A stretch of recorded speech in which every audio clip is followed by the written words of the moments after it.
There was once a tramp who went plodding his way through a forest. The distance between the houses was so great that he had little hope of finding a shelter before the night set in. But all of a sudden he saw some lights between the trees. He then discovered a cottage, where there was a fire burning on the hearth. How nice it would be to roast one's self before that fire, and to get a bite of something, he thought, and so he dragged himself toward the cottage. Just then an old woman came toward him. "Good evening, and well met," said the tramp. "Good evening," said the woman. "Where do you come from?" "South of the sun, and east of the moon," said the tramp, "and now I am on the way home again, for I have been all over the world with the exception of this parish," he said. "You must be a great traveler, then," said the woman. "What may be your business here?" "Oh, I want a shelter for the night," he said.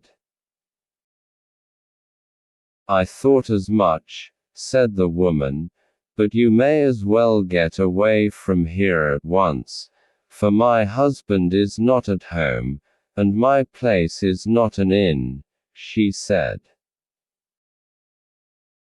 "My good woman," said the tramp, "you must not be so cross and hard-hearted, for we are both human beings, and should help one another, as it is written." "Help one another," said the woman, "help. Did you ever hear such a thing? Who'll help me, do you think? I haven't got a morsel in the house. No, you'll have to look for quarters elsewhere," she said. But the tramp was like the rest of his kind. He did not consider himself beaten at the first rebuff. Although the old woman grumbled and complained as much as she could, he was just as persistent as ever, and went on begging and praying like a starved dog, until at last she gave in, and he got permission to lie on the floor for the night. That was very kind, he thought, and he thanked her for it. Better on the floor without sleep, than suffer cold in the forest deep, he said, for he was a merry fellow, this tramp, and was always ready with a rhyme. When he came into the room he could see that the woman was not so badly off as she had pretended, but she was a greedy and stingy woman of the worst sort, and was always complaining and grumbling.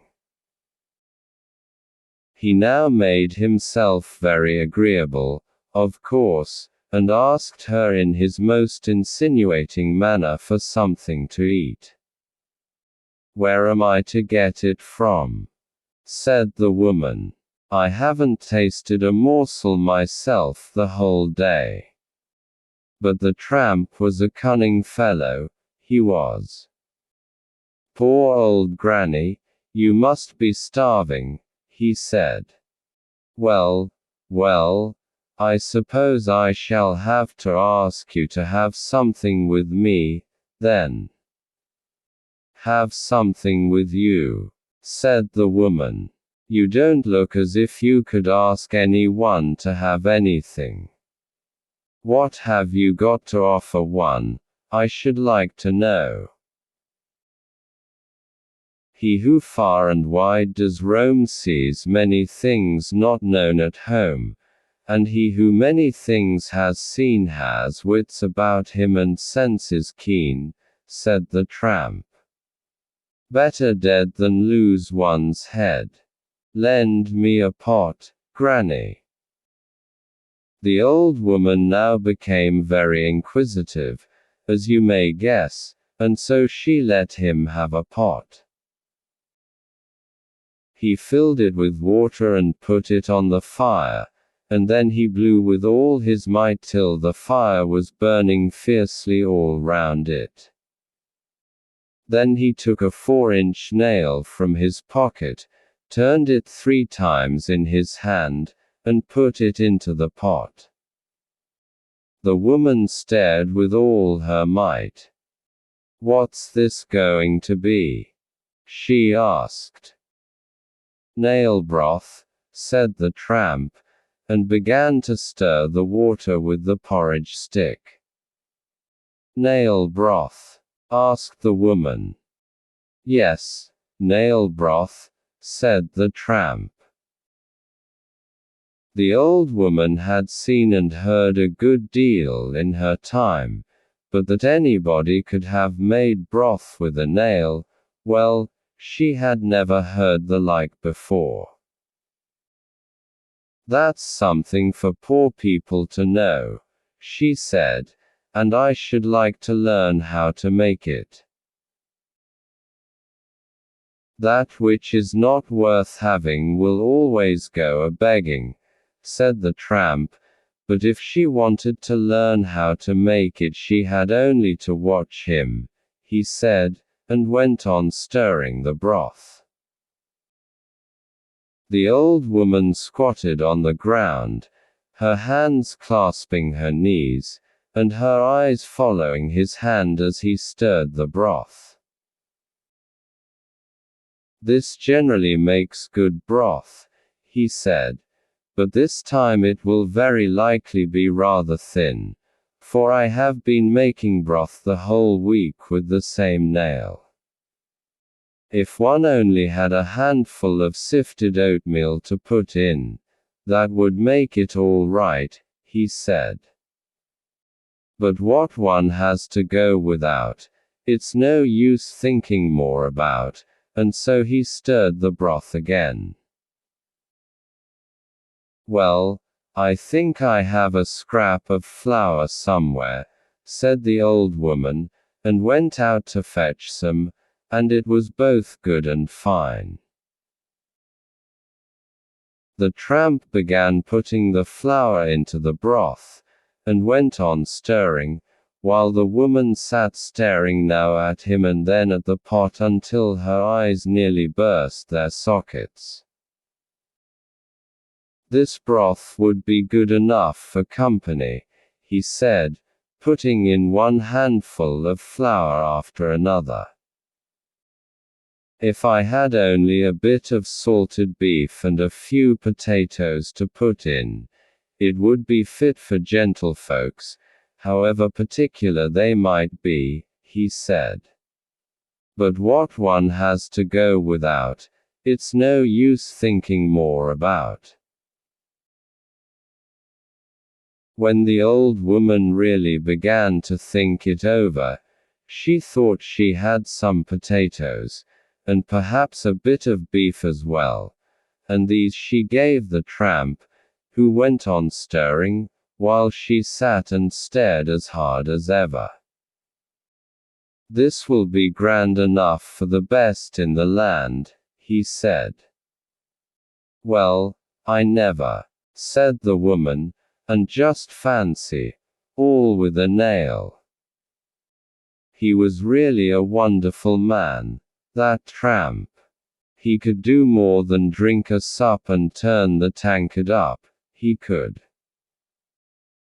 "If one had only a little barley and a drop of milk, we could ask the king himself to have some of it," he said, "for this is what he has every blessed evening, that I know, for I have been in service under the king's cook," he said.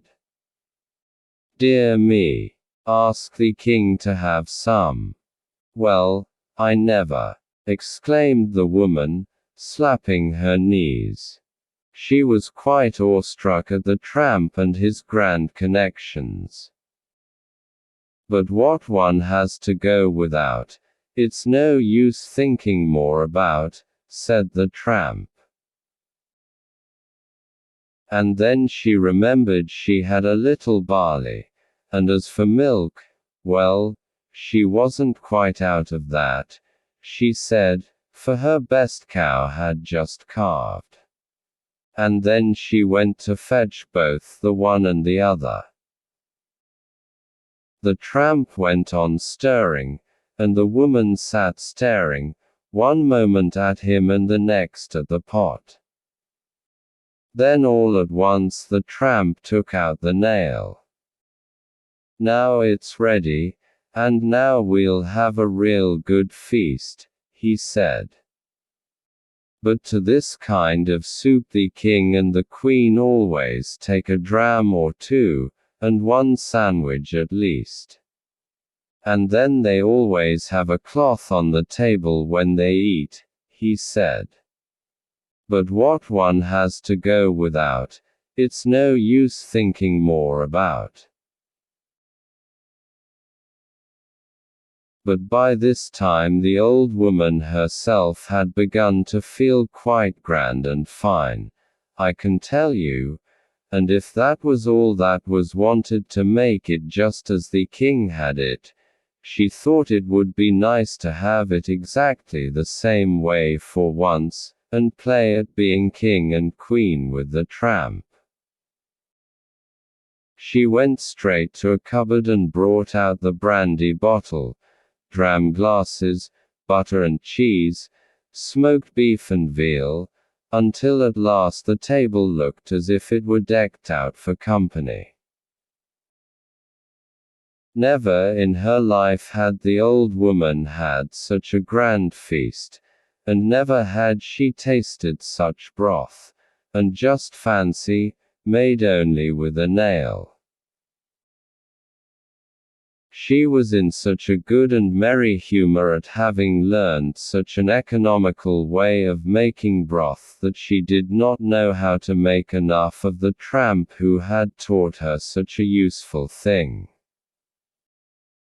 So they ate and drank and ate, until they became both tired and sleepy.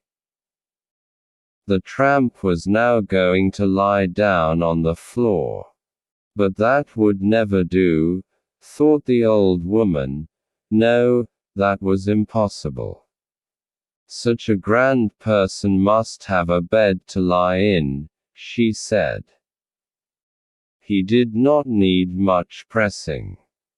It's just like the sweet Christmas time, he said, and a nicer woman I never came across. Ah, well. Happy are they who meet with such good people, said he, and he lay down on the bed and went asleep.